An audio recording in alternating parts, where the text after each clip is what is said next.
No matter what you do, there's always one guy, a guy who seems great, and you are so excited about meeting him. And then he flips on you. Like, he takes issue with something you said, or he decides you're not telling the truth. And then he goes crazy.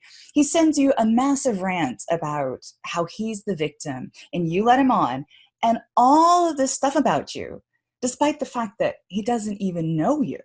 And you're left thinking, how did I almost let this guy into my life? Hi, I'm Amy Waterman, a dating and relationship expert with yourbrilliance.com.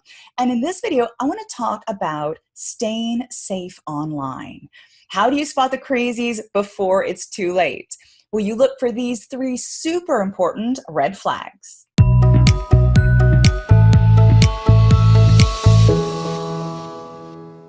Red flag number one is he puts you on the defensive.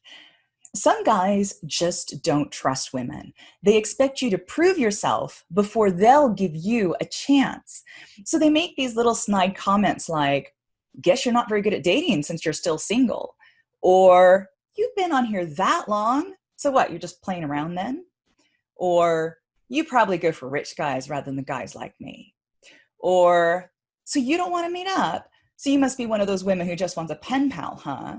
Or, I don't waste time with women who won't give out a phone number. So when a man says something like that to you, your first instinct is to defend yourself. You know, you're still single because you haven't found the right person, not because you're bad at dating. And you do want to meet up, you just want to get to know him a little better first. You think that once you explain yourself, he will realize that you're a nice person and he'll treat you better. And maybe you even feel sorry for him because obviously he's been taken advantage of in the past. But his assumptions about you are a major red flag. A guy who makes thinly veiled accusations about you, especially when he barely knows you, is carrying a grudge against women and he's projecting it onto you. Don't take the bait.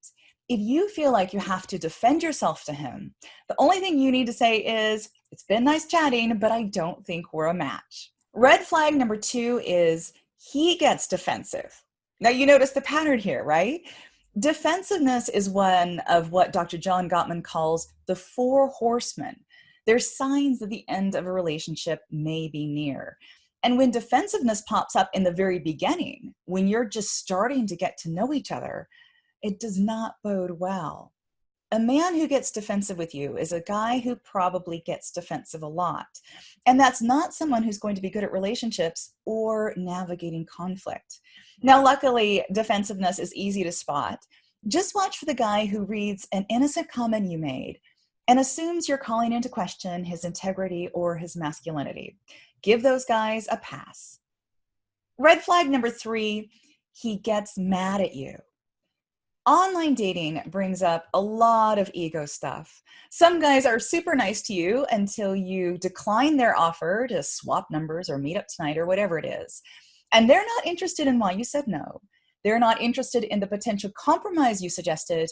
The only thing they're interested in is taking you down a peg because you rejected them and they're not going to take that sitting down.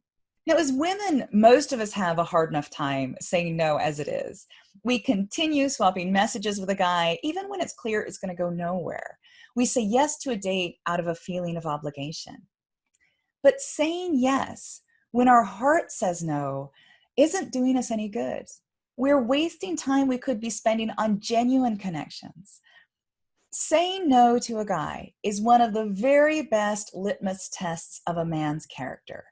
Good men don't break a sweat. Like, they don't take it personally. But other men don't like it when someone tells them no. And they do take it personally. And they want to make that other person pay. Never feel guilty for a man's rude behavior. It's not your fault. If you're not having fun and chatting up a storm and enjoying each other's company, then this is not the guy for you. So move on and find someone who's a genuine match. Have you ever gotten entangled with a guy who put you on the defensive or got mad at you for nothing? Tell us about him in the comments. And for more dating red flags, make sure to check out my other videos where I walk you through how to spot danger and what you should be looking for on a first date. See you next time.